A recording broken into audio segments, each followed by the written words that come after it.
Now, you say you look the part, and you do dress very similarly to police officers. And from what I can tell, you haven't crossed the line from of your look alone being impersonating a police officer, which is one of the things that your company is currently, I would say, being investigated for, or at least some of the individuals in the company are being investigated for. The look alone does not appear to be illegal. I think one of the problems that I've seen is you look like a police officer. You look very similar. Again, not crossing that line.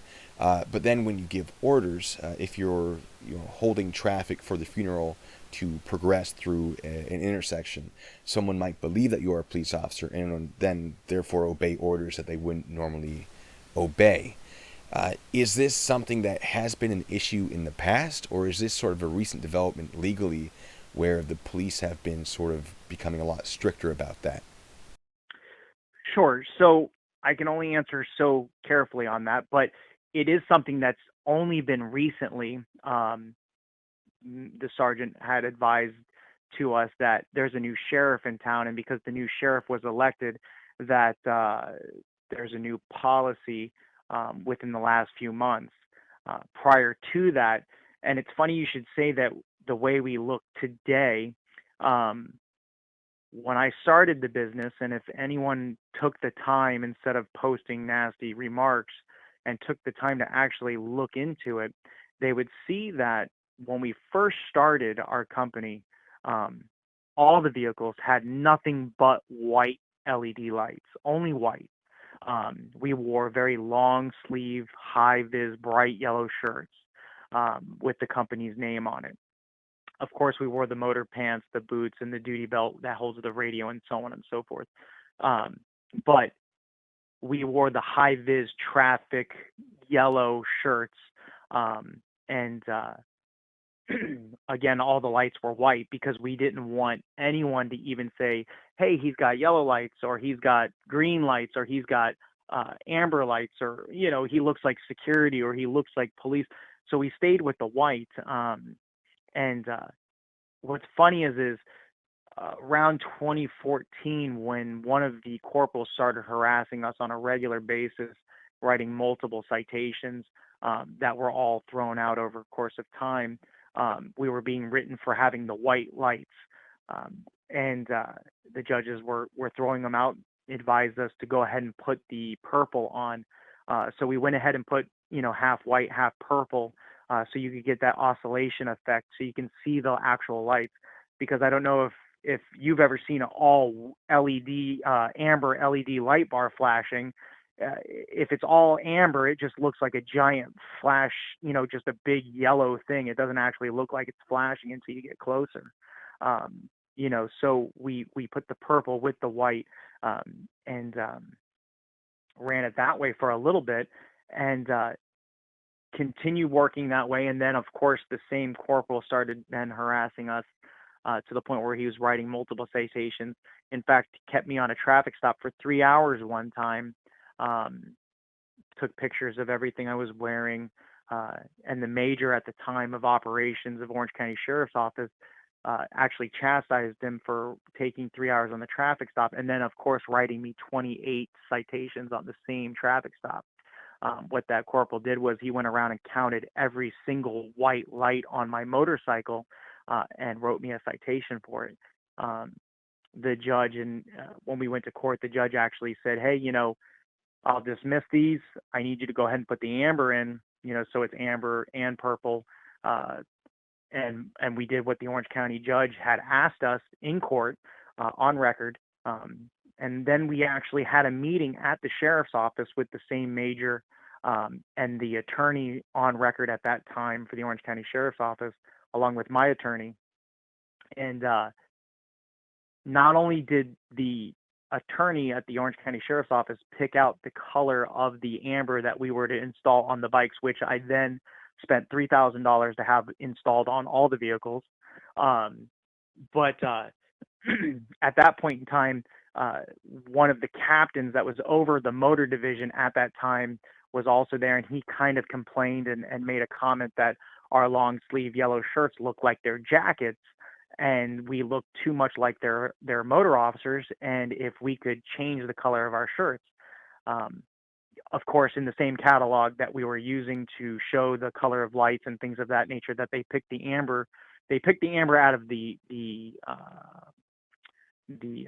film catalog. It's a catalog that's used by tinters that tint windows and stuff. And they picked the amber out of that. But we also had another catalog that had amber lights in it as well. And they actually turned to a page, and we turned to the page and showed them the gray shirts, and they picked the gray shirts that we were currently wearing up until a couple of weeks ago. In 2014 or 2016, towards the end of 2016, we added the amber that they picked, and we switched to the gray shirts that they picked. And nothing else has changed from 16 all the way. The only thing that did change was we had a very confrontational issue on a funeral escort, where at that point a lot of the guys didn't feel safe. A lot of the guys that do work for me are security. They have their security licenses. They do security outside of what we do, and a lot of them carry guns and things of that nature. So they started to want to carry weapons, and I can't tell you, if you have a CWP, I can't tell you, as a business owner, I can't tell you to bring your weapon to work. If I do, something happens to you, I can be sued liable, held liable. So the same thing goes with the only other change besides the shirts in 2016 was I started to allow my security guys and then also my regular guys to start wearing, tasers, and the pepper ball weapons, which are weapons that deliver pepper mace balls, which under the Florida statute, as long as it's in plain view, is legal. They're not BB guns. They're not airsoft guns. They're not toy guns like a lot of, not per se just your website, but or your channel, but a lot of the channels, it's sad that they're uneducated and they don't take the time to go look. But the weapon is a mace delivering weapon, and per Florida statute, it doesn't matter how you carry the mace delivering weapon, as long as it's in plain view, as long as it's for self-defense, you can carry it in plain view. So my guys started carrying tasers and the mace guns, or I'm sorry, the pepper ball weapons. And those are the only changes. So yeah, to go to your question, we initially started with just high vis shirts and white lights, and over a course of 10 years, due to constant tickets being thrown out, and then a meeting at the sheriff's office with their attorney, them picking colors and colors of shirts and colors of lights, we went out and invested. I invested $3,000 in the lights, and then I invested over like $5,000 or $6,000 to redo all the shirts for all the contractors that I have working for us. Per their request, them saying, "Hey, this is what we want." And we said, "Okay, give us a little bit of time, but I'll make sure it happens, and we'll go ahead and do that." And then from 2016 all the way into the last 5 months, when the new sheriff took over, we had not a single problem, not a single traffic stop, not a single issue. And I only bring that up because I hear what you're saying in reference to the professional look that we have. And if somebody were to come up and see a motorcycle with orange and purple lights and a gentleman wearing a green shirt, like a traffic vest, yellow, green, and the company's clearly labeled all over the shirts, the company's clearly labeled all over the motorcycles, it is what it is. It's a funeral escort agency. It's not, it's nothing more, nothing less than that. I can't really answer that question with going into too much of the statute and things on that, but nowhere in the Florida statute does it say it's illegal for us to wear what we're wearing. Just like you said, it's not illegal to dress professional. Now, if we were to put police or sheriff or constable or corrections officer or federal agent or some kind of law enforcement term on our shirts or motorcycles, that would be a different scenario altogether. But our name is clearly labeled, just like a gentleman wearing a Bright House, shirt, or a Spectrum shirt. It's up and down the sleeves and on the back, just like us, on the back and up and down the sleeves, all over the vehicle, clearly labeling the company. So I I I don't know how else to make it clear that this is a funeral escort company. Um, in fact, one of the things we are doing at this current point is uh, we're we started the process and then we had to kind of hold back because so much was coming the company's way, and money was being spent in the wrong direction to deal with the issues that were coming up. But we were in the process of changing the letters from the gold to a purple color. We were trying to figure out some way to make it look more of a professional, but yet a funeral-ish company. You know, but again, I, I'm just kind of rambling here. I don't know what else to say other than it's a professional look that doesn't say police or sheriff. It doesn't have red or blue lights. It's clear that it's a funeral escort company. And it's funny that you should say that because how many times, somebody calls me, we'll be in the middle of a funeral escort, and my phone will ring, or the supervisor that's on the shift, that it gets forwarded to them and they receive it, and they're, hey, I saw one of your guys in the intersection. I pulled the website off the side of the motorcycle or off the back of the car, and I'm calling the number. I just wanted to see, is it really a funeral? Because I saw all these cars, but I didn't see the hearse, because, it was 60 cars ago. You didn't see the hearse when you came up to the red light. But it, I would love to hear, where if what you're saying, somebody comes up and say, oh, they're cops, then why all of a sudden are they Googling the company's name off the side of our vehicle and calling us saying, hey, I see like 10 cars, 15, 20 cars going by. I didn't see a hearse.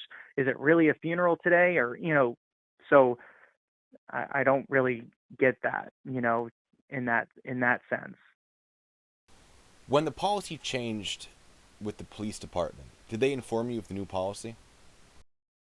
No, not at all. And it wasn't the police department. It's only the Orange County Sheriff's Office. Um, and I understand that there's a lot going on and this and this and that from this angle. But if anyone takes the time, other than the Windermere incident that's recently happened, which, is a whole nother thing, but all of the issues have always been from the Orange County Sheriff's Office. Um, FHP has never pulled us over. FHP has never wrote citations. Um, Orlando Police, they gave one citation one time to one of my guys, um, and was later dismissed. We've never really had a problem with anyone else throughout Central Florida, um, for 10 years. You know, Somebody had said, "Oh well, one of your guys got a ticket for doing this on the 408, or the toll road that we have here is the 408." And we looked into it, and of course he wasn't working at that time. It was 10 o'clock at night. He was going home, and he was speeding. Employee misconduct outside of work can't be controlled, just like any other, um, we can say, police officer or firefighter or paramedic or anyone else. When they leave their job or who they work for, what they do, whether they're in their company car or their Spectrum van speeding down the road or their AT&T van, uh, you, you can't say AT&T is a bad company because you just saw an AT&T guy doing 100 down the highway or 90 down the highway, and he's not working. That's employee misconduct. So no one ever advised us that the policies changed or the laws changed or the rules have changed. The unofficial agreement that we had in 2016 was, to continue to operate status quo with the amber put in and the gray shirts being worn. Um, you know, I truly miss the major that was at the Orange County Sheriff's Office at the time. He was a very professional, very supportive, to our company, um, very good man. In fact, that's why a certain city selected him and made him their chief of police. Um, they got a very good, sharp man to become their chief of police. And you know, it's a shame that he is no longer with the Orange County Sheriff's Office. Um, the funny thing is the gentleman that took over um, for that major at that time, a very sharp lieutenant, very by the book, good guy, amazing. And he transferred to a different division as well. And that's a shame because the supporters that we have had have either been phased out or hired by another agency. Um, Currently, right now, we're in a situation with, you know, the two deputies that have written citation after citation, although they've been thrown out um, over and over.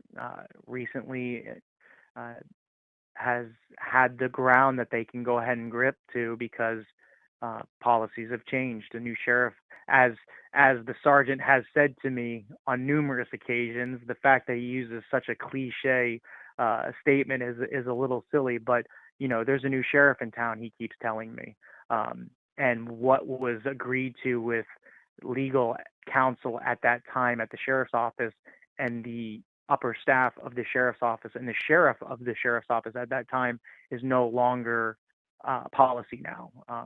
Uh, so, which is saddening and confusing because,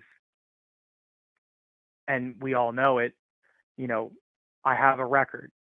I changed my life. I started a business, running a clean business, hiring people, using, you know, helping people. Um, to the point where you know we've had this go for 10 years, um, and now the one deputy that has a couple of deputies that have problems with the fact I am where I am. I think um, it, those people are now in the position to be the people that deal with Metro State. Um, Now that the major and the lieutenants have phased out or moved on, um, these these deputies are now uh, are in those positions today.